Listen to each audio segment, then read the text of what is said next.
Good afternoon, everyone. Welcome to today's market stream.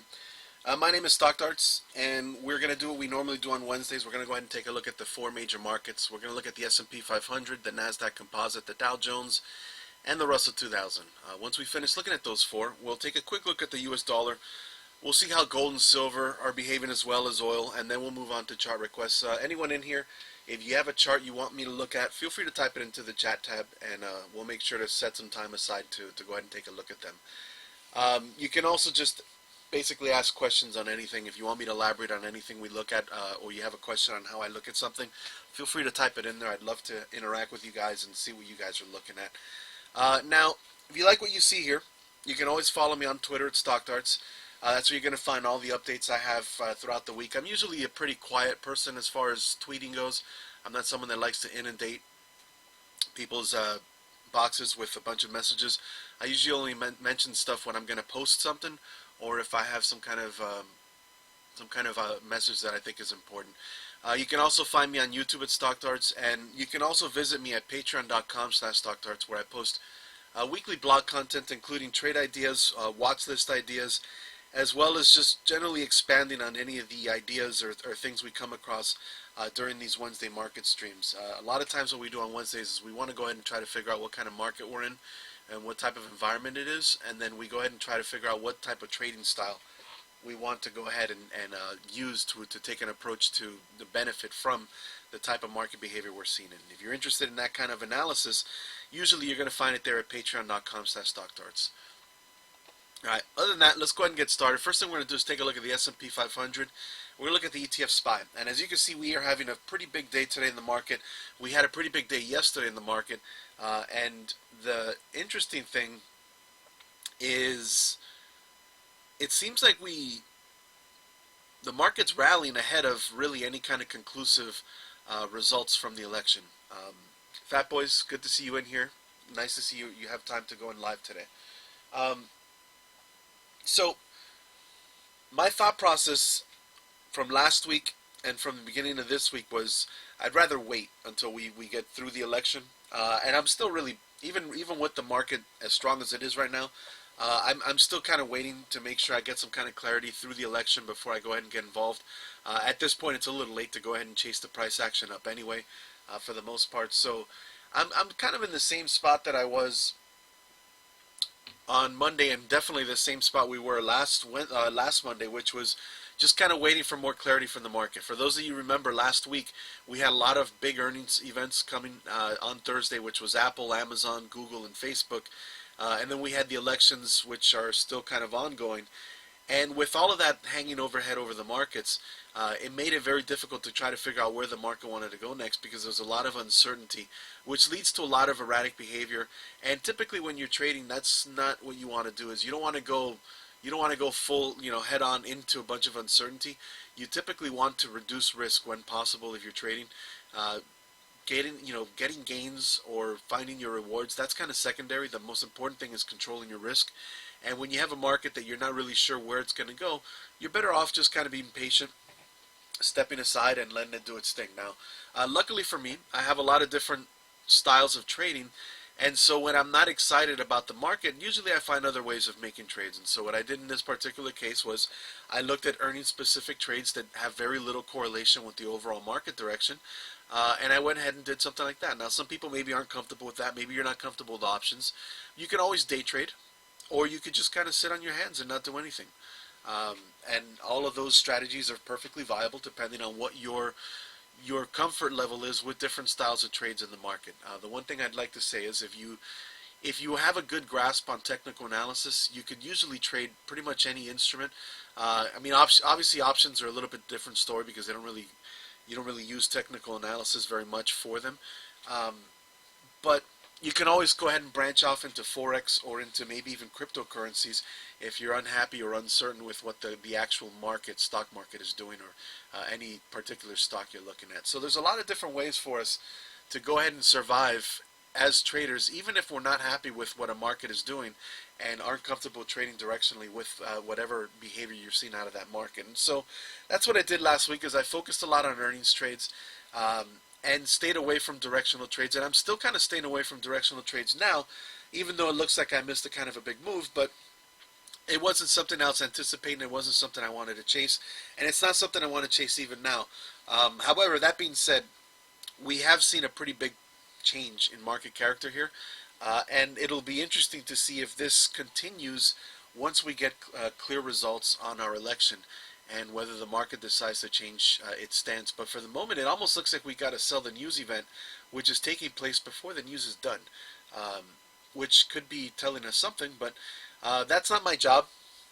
My job is to read price action, and that's what we're going to do. So rather than try to speculate on how we are going to close out this election, I've had questions. Fat Boys, you had asked me that question before as well. If I had a plan in place, like what would I expect to happen if Biden won versus whether Trump won? And, you know, honestly, I'm not a fundamental trader, and rather than kind of get caught up in that, I'd rather kind of wait and now kind of play that macro type of trade. So what I'm doing is just waiting, and then I'll go ahead and look at the price action on individual stocks and see what's going to happen in that sort of sense. So let's take a look at the S&P 500, like I said, and try to figure out what's happening here. We had a big change in character here, and we're going to go back to this green line, which is a pretty important line in the intermediate term now. And you can see we broke past that. And this is, of course, a pretty important level, which has kind of played a key in our price action since basically September, right? We'll go back, let's backtrack a little bit, and we can see a market that's been climbing steadily throughout the year. And then right around September is when we finally hit a top, right? You can see we had this string of rising wedges that kind of continued, which led to an imbalance, which often leads to a swift move down. And we had a 2-day move that was pretty quick. And then we had this level here, right? Like I said, we've gone over this quite a bit over the last few weeks, so I'm not going to spend too much time on it, but you had the low on the Thursday, then the close on the Friday, which established this 342 level as kind of an important support zone, which ended up failing the next week and ended up becoming a resistance zone. That, again, became a level that we kind of broke through. And then once we topped out prior to the recent highs, we came back and we settled in and tried to use it as a floor, which ultimately failed when we printed this triangle. We came all the way back down, and then we found support right here, right before the elections, right after those earnings reports from last week. And this week, these last couple days, we've just kind of shot up, and we shot right through that level today, which again shows that the market wants to come back and challenge recent highs, if not all-time highs. And so, even though at the moment I'm not excited about chasing the price action, I will say we've had a flip here where the market is done looking for value or looking for support. It found support, and it found support above this 320, which is a critical zone, which we pointed out last week and the week before that, and for quite a few weeks now since it's been established. And it's made a move right back through that level. It's made a move back through the 20 and the 50 pair moving average, and we've gone from looking for support to looking for resistance or looking for sellers. So we found enough buyers who decided that they were ready to go ahead and get involved in the market again prior to a conclusion to our election.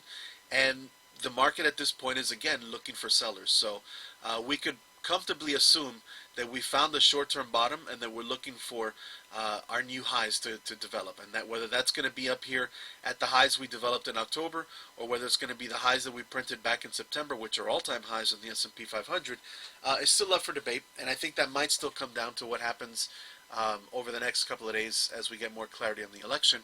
But the market is looking for highs again, so we can start to look again at buying and trading to the long side and maybe kind of not waiting. We found our support. And so the other thing I had mentioned, this especially on Monday, but even last week, was when you have the market that's correcting and looking for a bottom, you start to look for what you consider to be value buys or stocks that you could get at a discount.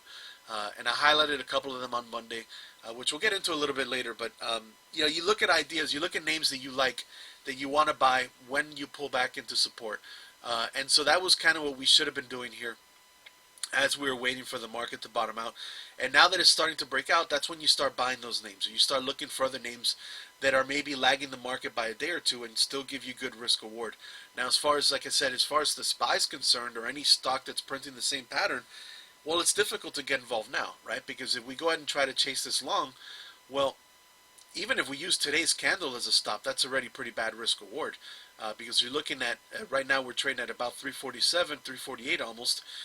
So we're looking at about 7 points or 8 points before we get a stop on just today's candle, and our upside is similar to that, maybe a little bit more, but not much more. And so the risk reward right now is not great if you're trying to chase price action on a stock that's forming a similar pattern. And like I said before, our number one job as a trader is to control our risk, and to make sure that we are putting ourselves in a position to succeed, because we don't know what a stock's going to do once we go ahead and buy it. And so in this particular case, if we're looking at the S&P 500 or we're looking at another stock that's printing a similar pattern, well, we don't have a good entry right now. So if you weren't aggressive enough to buy yesterday, which I wasn't, and I didn't buy it, then at this point you really have a tough choice, because you can't really try to trade this. So what we want to do now is wait for momentum to give us maybe a bull flag, and a short-term consolidation that we could then go ahead and try to ride upwards. But like I said, I'd rather wait. I'm still waiting for clarity on the market. So despite the fact that we had a strong move, I'm not gung-ho about getting too aggressive to the long side yet. But I will say at the moment the environment has switched again.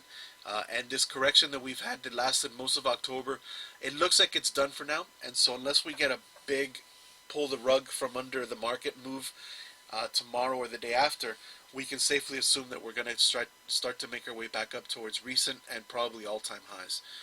So overall, I would say this is a positive. Again, we backtrack a little bit and we take a look at the price action for the entire year, right?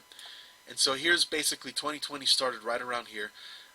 You can see the reason this 320 level was important was because it was the floor back in March, or January, February, in the beginning of March, before we really broke down because of the coronavirus. We came back. That became an important level that we had to clear. Once we cleared that, that's become a really good floor.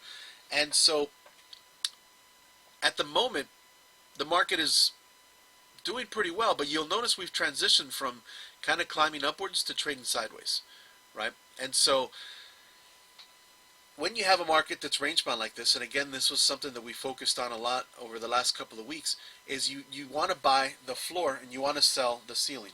And so the fact that we have a market that's flipping now, I don't want you to get too excited and think that we're just going to break to new all-time highs. The market still, for the most part, is range-bound. And that's what we should kind of expect. So if you did get long, you should still be looking to take profits as we start to hit this 357 to 360 area. Now, could we break out to new all-time highs and get a new leg up and a new leg in our rally? Yeah, of course. And if that's the case, then we go ahead and we switch our stance and we decide to flip long. Usually what happens in that case is you have a breakout past it and then you come back and retest it. At that point, that becomes a really good spot to go ahead and start to reallocate long, looking for momentum to new highs. But for now, what we're looking at is still a market that's mostly range bound, which means you want to buy at the floor and you want to sell at the ceiling. And so that's kind of the other thing we want to look at. If you just take a look at the big picture, it's easy to get caught up and really just focus on one candle or one or two candles. And so it's easy for us as traders to ignore everything that we've seen in the past and just take a look at this right now and say, whoa, the market's really happy with the way the election's going. We're going to break out. We're just going to keep going up. But the truth of the matter is that as you start to look further and further back into the past, you get a better idea of what the market is actually doing. You can see that we've had strong moves back up and down for the last 2 or 3 months, and really we've got nowhere. You can see that this level, this 342 level, has been a point of reference that we've gone back and forth across several times, showing that the market for the most part is just kind of stuck in neutral. So the fact that we broke through it is nice. It shows that, again, we're trying to figure out if we want to make our way back up to the ceiling, and the ceiling is either going to be in the 352 or in the 360 area. And then from there you figure out whether we've had enough time trading sideways. And again, we've already been trading sideways for almost 3 months. And so it'll be almost 3 months once we get back up and test that again. And if you look at it from that respect, then the market is really just going back and forth. And until we've had enough time in this range, then we can figure out whether we're ready to break past it. So always important to look back into the past and make sure you get a better idea of what the bigger picture is. And so, short term, we flip back to bullish. Intermediate term, we're still kind of neutral. Now, that being said, long term, we're definitely bullish, right? So, that is still the direction that we want to favor more than anything. And so there is more likelihood that we break out to new highs than there was that we were going to break down to new lows when we came down and tested 320 over the course of the last month or month and a half. So that's the S&P 500. Nothing really new that I want to add. I think for the most part, those of you guys that are here are regulars, so you'll know how we've analyzed this over the course of the last several weeks as we've started to transition from this kind of stream of rising wedges to where we are now, which is basically trading neutral. And we may start to see a new type of environment develop once we come back and test these highs. But for now, we have to assume again that we are in a range, and we've just gone from testing the bottom to trying to make our way back to highs. And so that should be the way we reflect that with our trading style, is looking for stocks that are starting to make their way off of lows and making their way back towards the top of whatever their respective ranges are at the moment. Now, if we take a look at the NASDAQ, we're going to see a similar picture. And a lot of the NASDAQ, a lot of the tech stocks have gained a little bit of momentum today, particularly Google. And you can see a similar situation developing here where we are getting, grabbed the wrong trend line there. We got a nice break through this key level, which again is the September 3rd, September 4th low and close, which became the resistance zone for the following week and actually for the following month. So again, just like the S&P 500, we've had a nice break. We've not only broken through that, we've broken through the 20, through the 50. We've broken this descending trend line, which kind of showed us the bearish sentiment that was basically developing throughout the month of October. So we've broken a few trends here, right? We've broken this short-term bearish move. We've broken back through these moving averages, which are perfectly sideways, showing that the market is range-bound. We've broken through this key level, which again shows that the market is still kind of range-bound, because really we're exactly where we were at the start of September. So we haven't really gone anywhere. We've just gone back and forth. But we're right back on the upper half of this, showing that we want to make our way back up and test the top of this. So we should expect a follow-through tomorrow, making our way back up to 298, unless, like I said, we have some sort of pull-the-rug moment with the election. If we don't get that, if we have everything behave as it's supposed to, then we should have a follow-through, and we should have a market that wants to come up and challenge the 290s in the Qs in the next couple of days. And then from there, we'll see whether we develop a bull flag, or again, whether it's a move that just goes right back down. But for now, we've conclusively found buyers, and again, it was interesting because we've gotten buyers to step in ahead of the election results, showing that maybe either they don't care or they know something that we don't know, and are expecting a market that wants to continue to climb, especially as we start to head into the holidays and we start to head into the Thanksgiving and Christmas holidays. There's a chance that we get a Christmas rally, and that could lead to new all-time highs. Doesn't always happen, so you don't want to bank on it, but if it does, then there's a decent chance that we maybe have found our bottom for the year, and we can start to slowly make our way up. Now again, that's premature. We still have to figure out exactly how we're going to react to the actual election results when they come in. But for now, things are looking positive, and it's looking like the market is kind of done with that, and has decided that we've seen the lows that we should, based off of that. But we'll see what happens by the close of this week. But overall, I would say again, this is positive, and we should expect a move into the 290s to possibly all the way up to 300 to new all-time highs. I didn't go over resistance or support levels on the S&P 500 in case we do get a reversal. If we do on the NASDAQ, obviously we're going to come back and retest 267, and if we falter there, we'll come back to the 260s. But I have a feeling that if we do have a reversal and we come back to lows, that it's going to be an ugly one, and we're likely going to break it and head back down to the 200-pair moving average. So when you have a move like this, and so this is important, by the way, for those that are maybe trying to figure out what's happening with the stock market, when you have a conclusive move like this that says the bulls are back in charge, if that fails, that's a big shift in momentum.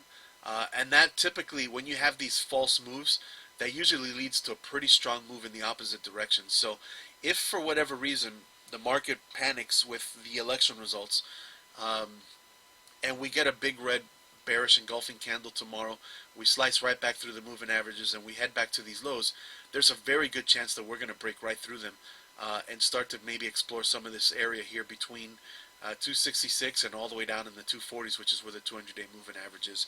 To backtrack to the SPY real quick, if that were the case and we had a big move, then we're likely to come all the way back down to 320 and more likely than not push through that and come down and test the 200 at the very least. So keep that in mind. If we do get a reversal, if we get an ugly reversal, it's probably going to come all the way down and possibly down below that because that's going to be a big surprise that catches a lot of traders off guard and is likely to make give us a big shift in momentum. Now, the likelihood of that happening, I think, is small.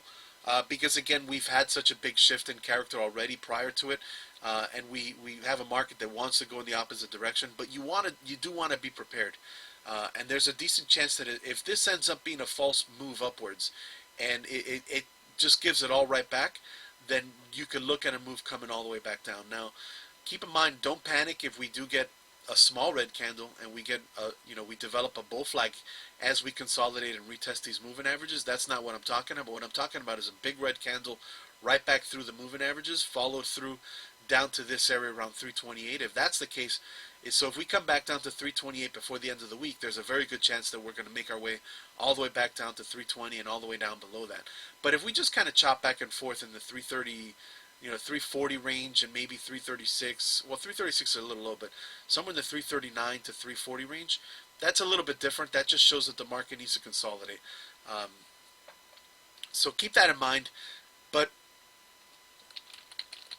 for the most part, I expect this to go upwards, not to go down. I think, again, this has been a pretty big change, and I expect the buyers to be in control now and to try to push back to recent highs as they try to push to all-time highs again.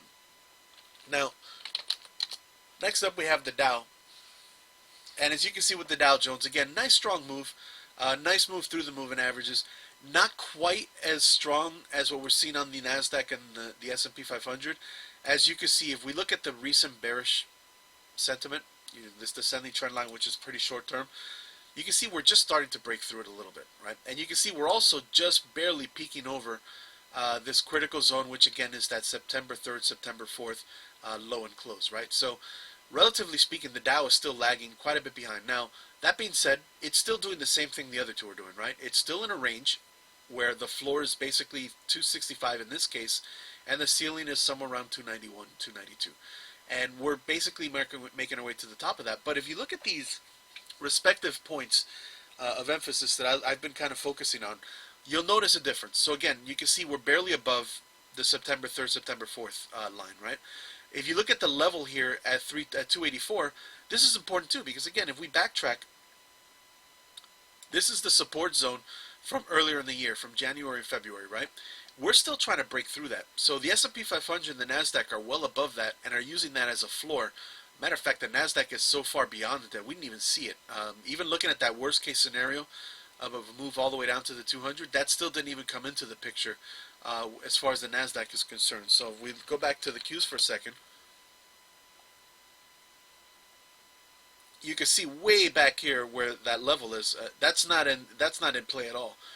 So again, showing the incredible strength and resilience that we've seen in the tech names this year. And again, a lot of that has to do with the fact that many of them have benefited from our response to the coronavirus and the fact that we work from home and shop from home and get all our entertainment at home.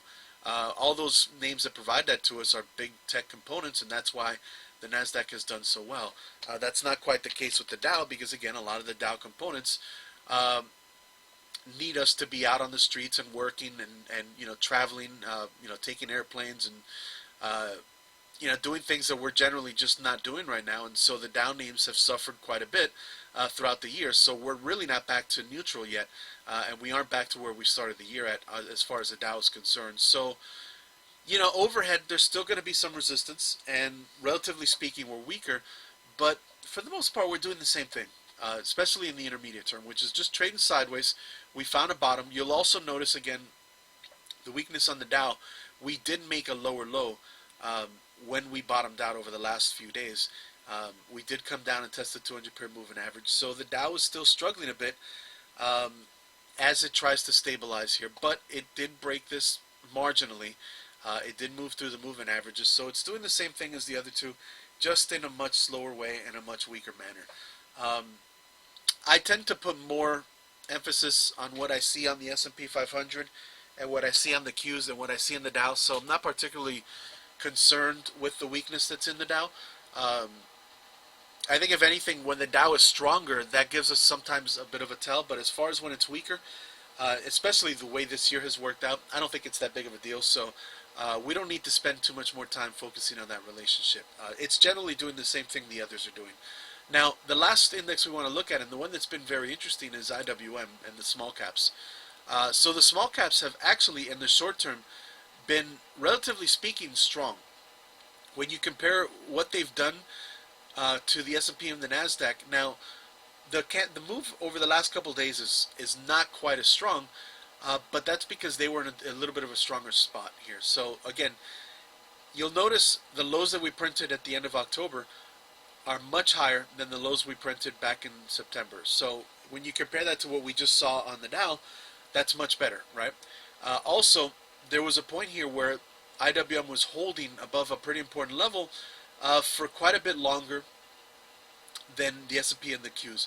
Look at the September 3rd, September 4th prices. You can see that we held above them for quite a while, and we didn't have to move through them today. We were above them. We held above them. We printed our recent lows. We're using that as support. So in the short term, IWM has made up a lot of ground. In the long term, not so much. In the long term, we're still lagging quite a bit compared to what we're seeing on this S&P and the NASDAQ. But we are definitely seeing a market that's becoming a little bit more emboldened into taking risks, and that has resulted in some of these small cap names starting to recover and starting to have traders that are willing to hold them when the market is correcting. And I think that's a big shift in character here, and is actually indicative of what could be more bullish price action in the near future. Most of October was spent correcting in the markets. Now, not a strong correction, not anything that was really worrisome, but the market was basically going backwards in October, looking for value. And IWM, which typically the small caps over the last decade have been the first area to get hit when the market is correcting, other than a few isolated cases. And the fact that this time it actually held up better than most of the other indices is a sign that people are willing to hold some of these risky names when the market is retracing. And so that's a good positive to take from this, and that's a relationship that we want to see more of. We want to see traders taking risks and holding some of these more volatile assets, because again, it shows that they are willing to assume risk, and it shows that they're more bullish in nature compared to what they've been in the past, which is having one foot out the door and immediately selling or liquidating their more risky assets right away and just sticking to the safer names that were in the Dow or in the NASDAQ. We're not really seeing that right now. We're actually seeing them hold, and we're seeing them start to behave a little bit better. So that's a positive. That's actually a really good positive. Now, that being said, there's still a lot of room to go. As you can see, now that the market is picking up some steam, IWM has fallen behind. Now, part of that is to do with the NASDAQ, and like I said, if you take a look at like what Google's doing right now, a big explosion on it today and over the last couple of days, and a lot of tech names are starting to kind of rebound from what was some weak behavior as the market was correcting. And so again, you can see a nice move out of Amazon today, up a decent amount. If you go and you just take a look here, I have the FANG stocks right here. You've got 8%, 6%, 4, 2, and then 6. So Facebook is another one, up 8%. So, you know, the FANG stocks are doing really nicely. And so that's giving the NASDAQ a lot of potential move to the upside, because, of course, it's so heavily weighted with these few names. So, you know, we're starting to get a little bit of outperformance or strong performance in the NASDAQ, which has been correcting, and that has led to IWM taking a breather. But as long as IWM continues to kind of play catch-up and continues to kind of behave well, I think that bodes well for the market and possibly another rally and a move to, and we form new highs. Maybe not necessarily this week or the next week, but sometime in the next month or even as we start next year. We have a couple of huge inflection points coming. Obviously, this election is going to be a pretty big inflection point as to what the market behavior is going to be. It looks at the moment like it's going to be a good one because we're already starting to rally ahead of it. But the next big inflection point, of course, is the start of a new year. A lot of times a new year, there's a lot of attitudes that change in the market just from one year to the next. So that'll be the next one, but that's still 2 months away. As far as what we're worried about right now, it's just how the market is going to handle the rest of this election, and whether we're going to rally into the holidays. And at the moment, it's looking good. And the fact that the IWM and the small caps are participating is a good sign. And like I said, even though we're lagging a bit today, it could just be that they're taking a breather because they've been strong for the last week, and you're just having capital rotate out of there and back into some of the names that were at value and looking to bounce. And again, this is another characteristic of a range-bound environment. And another thing you have to pay attention to when you're trading in a range-bound environment is that when you have a stock that's at support, you want to go ahead and buy that, right? And as it comes up into resistance, you want to flip it and look at more stocks that are at support. So the small caps were already kind of holding above support. So what's happening now is traders are flipping that into names in the NASDAQ that was at support and had more room to bounce. And so that's one of the things that you want to go ahead and make sure is that you understand that carousel where you kind of go back and forth and just make sure that you're always focusing on value names rather than momentum. There's a different time to trade momentum, and I don't know that we're there yet because we're still, like I said, range bound in the intermediate term. But when it's range bound like this, that's the behavior that happens, and so that's why you're going to have some of the lower ones behave better, and then as they start to do well, people will take profits and they'll go back to the other ones. So we'll see if money rotates back into IWM once the Qs and the S&P 500 stall out a bit and print some sideways price action. So that's the four major market indices and the ETFs that we like to follow. I think generally speaking, this has been a pretty bullish development over the last couple of days. Like I said, it feels like a sell the news event where we were correcting into the election, and then we've just decided at this point that it's that we've seen the uncertainty we wanted or we needed to see. To me, the interesting thing is that we don't have a result yet, and yet the market is already rallying like it's done with the whole election thing. So there's always the chance that there's still more to come in the next day or two. But if we don't see a drastic change in the nature of the price action, we can assume that we've already seen the reversal and that we should start to look upwards again as the market wants to print new highs. Okay, so that's my analysis right now of the four markets, the four major markets. Let's look real quick at the U.S. dollar and see what it's doing. We'll see what a couple currency crosses are doing, and then, like I said, we'll move on. Those of you that are in here, if you have a stock that you want me to look at, feel free to type it into the chat. If you have any questions about what we just went over, feel free to type it in the chat. I'd love to have some interaction here and see what you guys are thinking or doing during kind of an interesting point in the market, an interesting point that we don't normally get situations like this. This has been one of the more volatile elections or election periods that we've seen ever in our market, with the amount of conflict that's going on between the two different sides, between Democrats and Republicans, or conservatives and liberals, whatever you want to define it. This has been a very interesting season, and the market has taken it in stride for the most part. And we'll see what happens as it kind of moves forward. But as far as the U.S. dollar is concerned, as you can see that we had over the last couple of days we had a little bit of a drop. Now last week we had it move down, and then we had to move up to close the week, and then again we're starting down again. But for the most part, what's it really doing? It's just trading sideways. You go ahead and take a look at this, right? And it's just range bound, and it's right in the middle of the range, right? So we can't expect anything huge out of this. It's just basically going back and forth, trying to figure out what it wants to do now. This is a nice base considering the drop that preceded it. And there's always the chance that this eventually turns into a bottom that results in a move back up. But there's always the chance that this results in another move back down through it, and the previous trend continues. So for the moment, though, it's just the stock. It's just it's just an equity that's just moving sideways. If we look at the individual currency crosses, and again, the Euro US dollar is going to mirror this the best.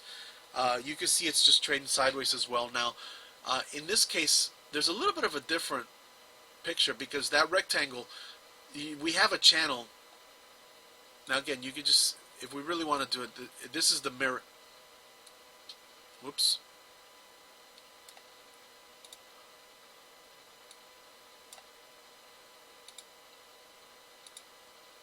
This is the mirror image of what we just saw in the UUP index.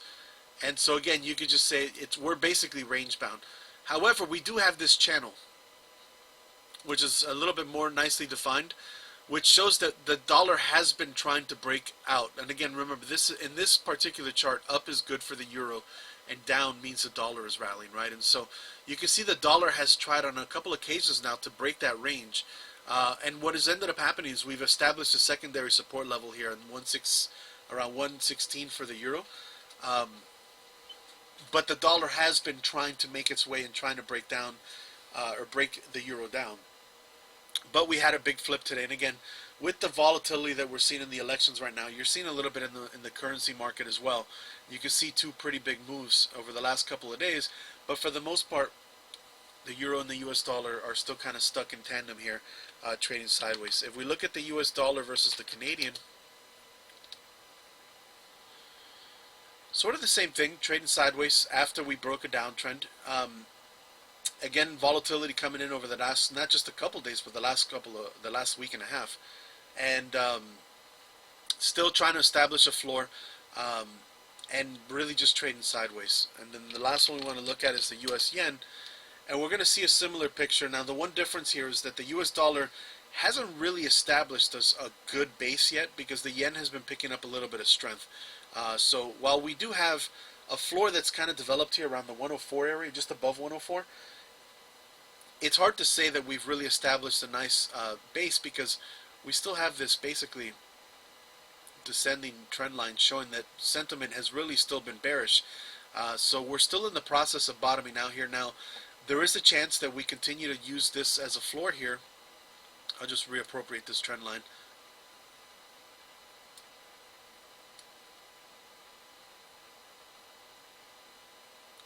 And we're just forming this massive triangle, and that could eventually resolve with a breakout for the US dollar and a bottom, but that's not the case right now. Right now it's still just basically kind of churning sideways. And so, you know, we're seeing a US dollar that hasn't really shown strength, and you'd think, well, that bodes well for gold and silver, but that hasn't been the case because in reality we haven't seen the dollar more weak. It's just trading sideways, and so we're seeing the same behavior reflected on gold and silver. Now, this is again not positive because it's still struggling. It's still struggling to get back above this level around 178 to 179. And you can see again, this is actually a bearish pattern where we had an attempted breakout that failed, and then we broke down, and now we're coming up and we're retesting the previous level of what was support and is now resistance, and we're failing there. So ultimately, this does not look good for gold. And it looks like it wants to head back down, and probably if we get a follow through on this to the downside, if we come down and test 175, we're probably going to come down and test lower. So I would say this is not a bullish chart at the moment. Now, it has maintained support, and until it breaks that support, we can assume it will, but I think another test of that is likely going to lead to a break of that. And we're going to see a similar picture with silver, where it's the same thing, where we have this level that we're really kind of fluctuating back and forth through. And as you can see, we tried to break out above, failed a second time, and now this time we're falling short of that, and we're already starting to kind of head back down.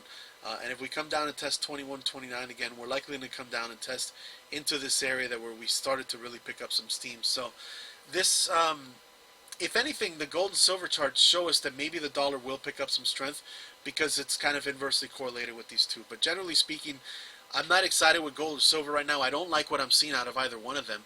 Um, and like I said last week, and actually for the last few weeks, if you're looking for a store of value that's inversely correlated to the dollar, um, I think Bitcoin is a better place right now. Now the problem with Bitcoin, of course, is risk reward is poor because it's gone up so much over the last month. But this, I think, is behaving in a much better way than gold and silver. And for those that trust this sort of currency, I think this is a better place to be. Then finally, the last thing we want to look at is oil. So here's a look at the crude futures. We have finally been able to kind of go beyond this massive candle from back when it went negative.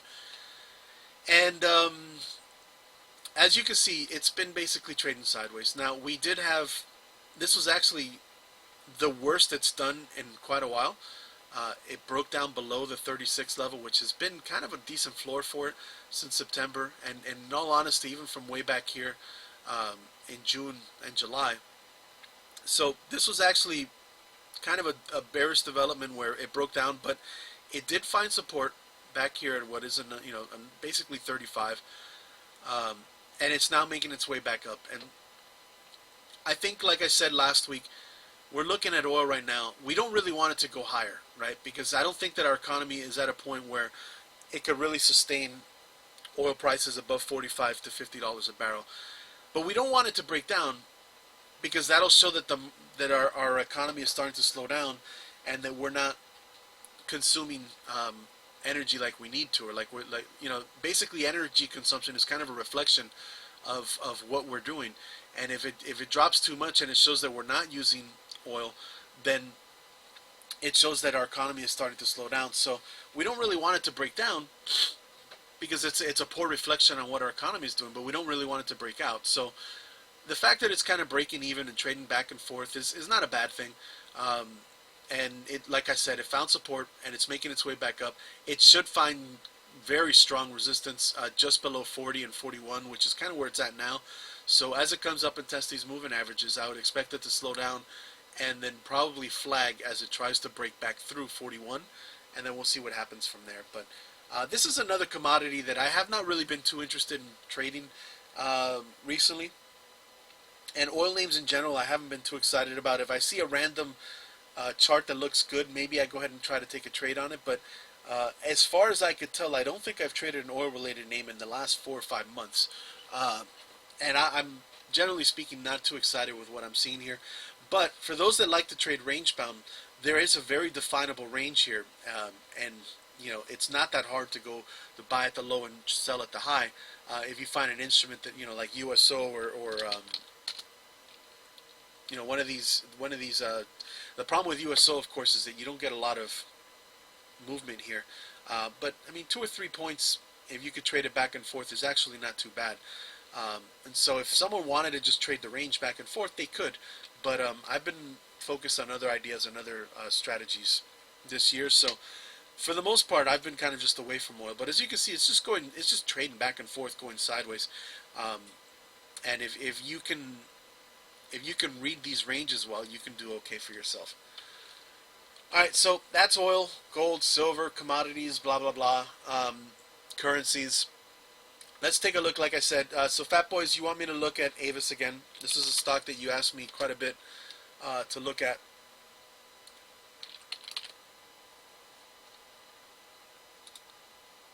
Let's see where we are now. Okay, so you're saying Avis has bounced 2 times on the 200 and it's coming close again. So,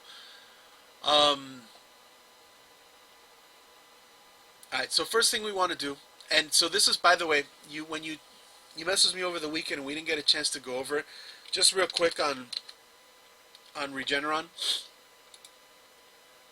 because it's going to lead to what I was about to say with Avis. You were asking about support at the 200, and I didn't, when you asked me, it was back on Monday. I didn't really like the candles. The candle looked better yesterday, and obviously with today, with the market going up, this is a good candle. But the one thing you forgot to look at, earnings. They got earnings in one day, right? So we're still in earnings season, so it's still important to pay attention to earnings. Now, Avis just reported earnings, so we don't have to worry too much about that. But I want to mention, always when we're looking at a stock during earnings season, we want to pay attention to the earnings date, because that's a very critical component of how we're going to go ahead and trade. And so they just reported earnings, so we don't have to worry about that. It was a good earnings reaction, and then has resulted in basically a sell-off over the last 4 days, which is really just a continuation of it topping out at 40. If we go ahead and zoom out, just take a look at a bigger picture, and we see what Avis has done. And matter of fact, if we look at the weekly, we have seen a very good development here with Avis as far as what it's basically a $20 to $40 stock, right? That's what it's traded at almost for the majority of the last 4 years. There have been a couple instances where it trades higher than that, and a couple instances where it trades lower than that. But it's basically a stock that when it comes down to 22, it's a really good value. When it comes to 40, it's not a good value, and it's usually when you want to get rid of it. And again, this is a stable company. This isn't a growth company that you can really expect to flip the script and to behave differently. So we can assume for the most part it's going to behave that way. Now, that being said, it does bounce. It doesn't necessarily have to come down to the bottom of the range before it bounces. So what you're asking is, it's approaching the 200-day moving average. That has been a pretty good bouncing spot for it. As you can see, it bounced back in September, hit that level, and then made its move all the way back up. It also used that level as a launching point back in July, and made its way relatively high and close to the top of that range. So is it worth a look at a long trade when it comes to that level? And I would say yes.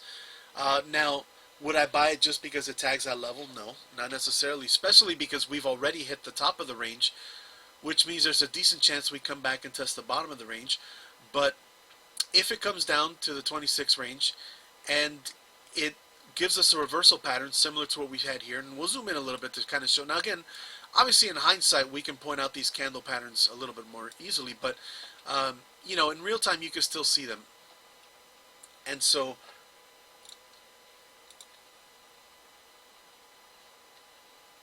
you know, we had that drop, and then you had the big candle that came in and showed us the reversal pattern, right? And so we're going to see something similar. It may not necessarily be the same exact pattern. We may not have to follow this trend line all the way down, right? It could be that we just have a bigger drop, but what we want to see is, you want to see a reversal pattern that develops. And again, you can see the same pattern the last time I was at the 200. It formed 4 days, and you can see it was hammer, hammer, hammer. Then you had the little shooting star candle, but then the next day we had the explosion above it. And so, you know, you don't necessarily want to wait all the way up to this, you know, to the top of that candle. You want to buy it as it starts to break out, and that obviously would have been right at the open that day. And it was the same sort of case in this scenario. You had this reversal right at the 200, and then the next day when it starts to break past that range, somewhere in this 27 range, when it starts to break not only the highs from the previous day, but the highs from maybe the last couple of days, you can see that as a good reversal and buyers coming in and taking control of the price action, hopefully on higher volume. And so, you know, what we'll see here is we're going to see, more likely than not, you know, some more red candles, and then you'll see maybe a hammer candle, maybe a doji, and then what you want to see is a bullish engulfing candle, or a candle that just kind of blasts right through whatever the reversal patterns are. And again, it's at the moment, we just have to anticipate it, but I would say it's fine. Now, the other thing I would say is, in a situation like this where we are approaching this level, and it depends on your trading style. So you're asking more tests means it might break down, and I say yes. And so that's what I'm about to get into here is, depending on a person's trading style and what their ultimate strategy is, there is an argument to be made that in this particular case, because it's a range-bound stock, that you could say, well, I'm going to buy a portion of my shares here and hold a little bit of reserve to maybe buy more of it if it reverses down into this area. Now, you don't have to do that, especially with this, because this is probably a stock that you're just trying to swing trade, not long-term trade. And usually I reserve that kind of entry strategy for stocks that I want to hold in the long term, or stocks that I want to trade for a good amount of time and maybe sell calls against, right? So for instance, in Avis's case, right, we know that it basically trades between about 22 and 40. So this is the kind of stock that's actually good to just hold and just sell calls every time it starts to approach 35 to 40, and then maybe even sell puts as it approaches the 20s. And if that was the case and I wanted to build a position, maybe I would start a position by buying maybe 100, 200 shares at 26 with the option to sell puts or buy more shares as it came down to 22. And then just anytime it came up to 35 to 40, just sell calls against it. Now that's a different style from what you're asking, but I just wanted to point out that if that was the case, then maybe you want to scale in. Now, if you're the kind of person that wants to just swing trade this and try to catch a 4 or 5 day move or a 1 week move, maybe even 2 weeks, then you don't necessarily want to scale in because again, we're talking about 4 or 5 extra points of leeway really for a stock that's going to give us maybe 13 points of upside, and I don't think it's worth it. So in that case, what we'd want to do is you'd want to wait for a reversal pattern in this area, right? And then what you're doing is you're trying to play for a move that's going to make its way, maybe not all the way back to 40, but at the very least back to this area around 35. And so you want the good risk reward in that case. And so like just assuming that this plays out the way we'd want, where it prints a reversal pattern and breaks this downtrend, you're looking at an entry somewhere in the $28 range, right? And you're looking at a stop somewhere down here around 26, so about 2 points.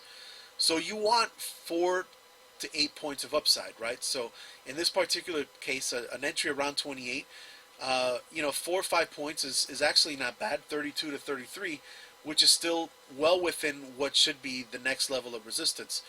So you can maybe scale out at 32, maybe scale out at 36, and then ultimately try to hold for a move back into 40 if you got lucky.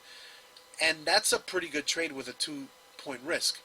That's not a great trade if all of a sudden you have, like a 6-point risk with with scaling in and adding and doubling down as it comes down to this level. So I don't know that that's necessarily the way you'd approach it, especially if we're looking at a potential move that ends around 33 to 34.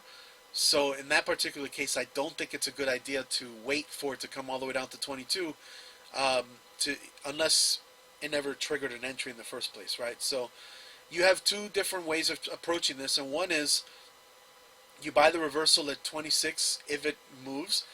If it keeps faltering, it keeps dropping, then you wait for a move all the way back down to the low 20s, at which point you could look for an entry there. And that might be a lot of times when you get to the 200-day moving average, you get some wiggle back and forth. You can see even here it flirted with a breakdown. Here it actually broke down below it for 3 or 4 days before it came right back above it.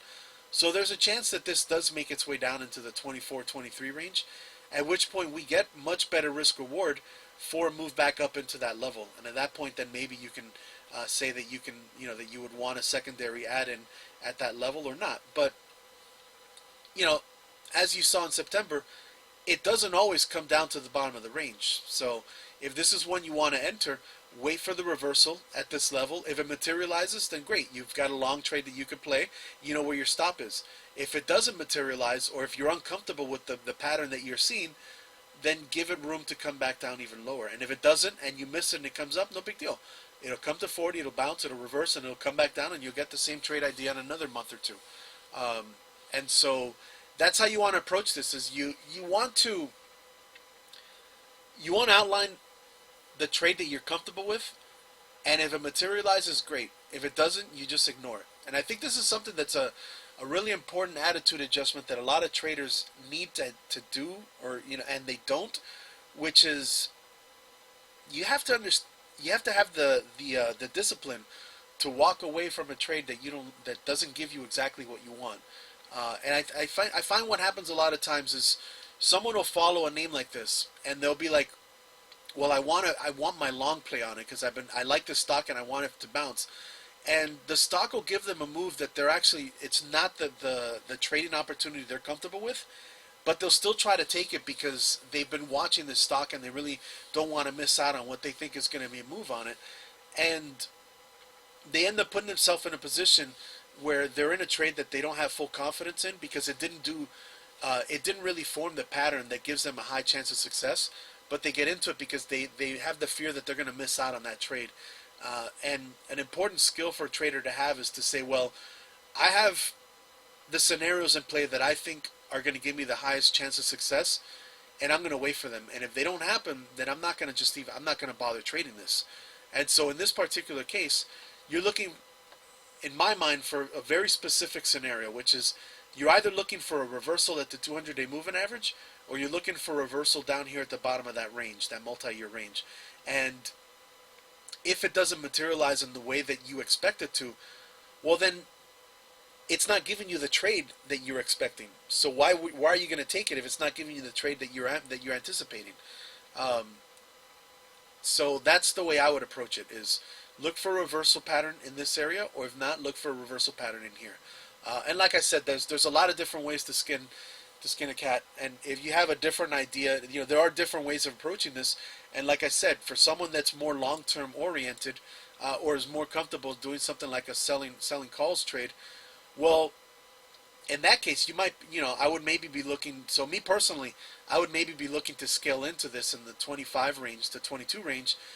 But I would be looking at it as something that I would hold for several months, probably years at a time, looking to trade back and forth, and sell calls as it approaches the top, and maybe sell puts as it comes to the bottom. Now, I don't know that I do that necessarily with Avis, because a lot of times with that strategy, I prefer stocks that give me dividends and give me more ways of kind of lowering my cost basis. But that would be another way of approaching this if it was a stock that you were comfortable with. But for swing trading, like I said, we want to look for very specific scenarios that give us plays we like. Okay? And so, no problem. You're welcome. Hope you enjoyed that, and hope it helped out.